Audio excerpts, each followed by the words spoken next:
Bayangkan, uang rakyat yang seharusnya digunakan untuk membangun jalan, sekolah, dan rumah sakit justru menghilang tanpa jejak. Angkanya bukan miliaran, tapi triliunan rupiah. Dan lebih mengejutkan lagi, orang yang terlibat di dalamnya adalah pejabat yang setiap hari tampil di televisi, berbicara tentang kesejahteraan rakyat.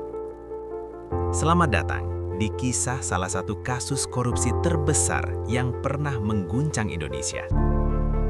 Jika kamu ingin lebih banyak cerita investigasi seperti ini, jangan lupa subscribe sekarang juga, karena cerita ini akan semakin gelap seiring waktu. Awalnya, tidak ada yang mencurigakan.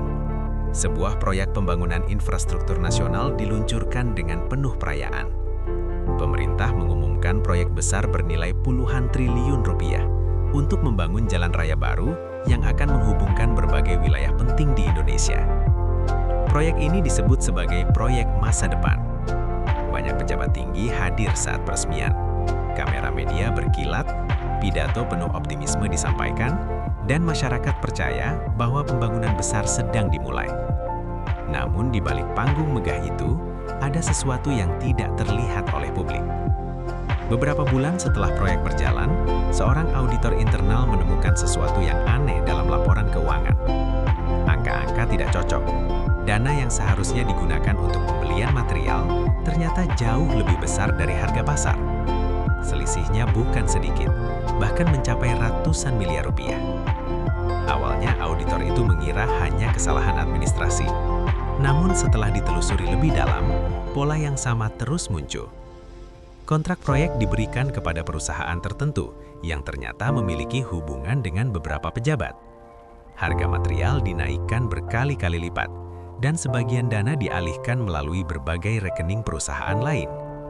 Skema ini sangat rapi.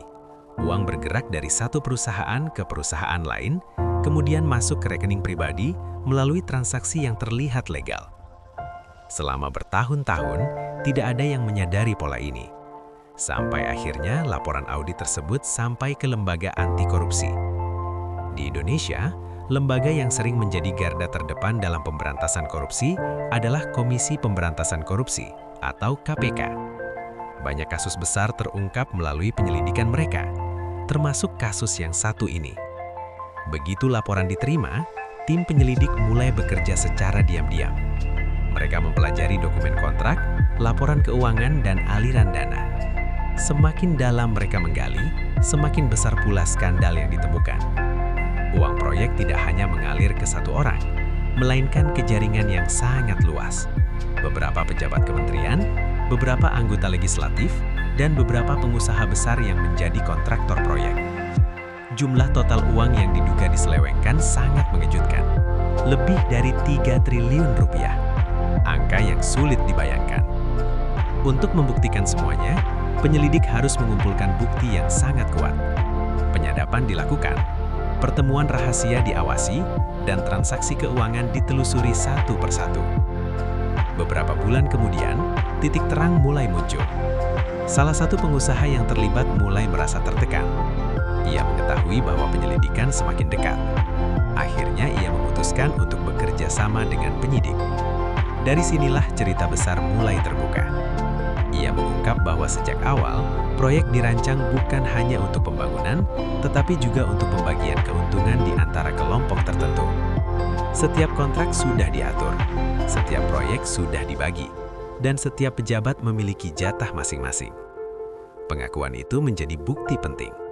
Tim penyelidik akhirnya mendapatkan cukup bukti untuk melakukan operasi besar. Pada suatu pagi yang tampak biasa, tim penyidik bergerak serentak ke berbagai lokasi. Beberapa rumah mewah digeledah, beberapa kantor perusahaan disita dokumennya, dan beberapa pejabat langsung diamankan untuk diperiksa. Berita itu langsung menyebar ke seluruh negeri. Media nasional memberitakannya tanpa henti. Publik terkejut. Banyak orang tidak percaya bahwa skandal sebesar ini bisa terjadi. Namun bukti yang ditemukan semakin memperjelas semuanya. Di salah satu rumah tersangka, penyidik menemukan koper berisi uang tunai dalam jumlah besar. Ada juga dokumen transfer bank yang menunjukkan aliran dana ke luar negeri. Semua itu menjadi bagian dari puzzle besar yang akhirnya tersusun dengan jelas. Kasus ini kemudian berkembang menjadi salah satu skandal korupsi terbesar dalam sejarah Indonesia. Sidang pengadilan berlangsung selama berbulan-bulan. Saksi demi saksi dipanggil, dokumen demi dokumen dipresentasikan, dan publik mengikuti setiap perkembangan kasus tersebut dengan penuh perhatian. Pada akhirnya, beberapa tokoh penting dinyatakan bersalah. Mereka dijatuhi hukuman penjara yang panjang. Namun kasus ini meninggalkan pelajaran besar bagi masyarakat Indonesia, bahwa korupsi bukan hanya soal uang yang hilang, tetapi juga tentang masa depan yang dicuri dari rakyat. Uang yang seharusnya digunakan untuk membangun sekolah, hilang. Dana yang seharusnya memperbaiki jalan, lenyap. Dan kesempatan untuk memperbaiki kehidupan masyarakat menjadi tertunda. Kasus ini juga menjadi pengingat bahwa pengawasan publik sangat penting. Semakin banyak orang yang peduli terhadap transparansi, semakin kecil kemungkinan korupsi bisa terjadi. Karena pada akhirnya, kekuatan terbesar dalam melawan korupsi bukan hanya hukum, tetapi juga kesadaran masyarakat. Jika kamu ingin lebih banyak cerita investigasi seperti ini, jangan lupa subscribe, like, dan bagikan video ini. Karena masih banyak kisah gelap yang belum terungkap dan akan kita bahas di video berikutnya.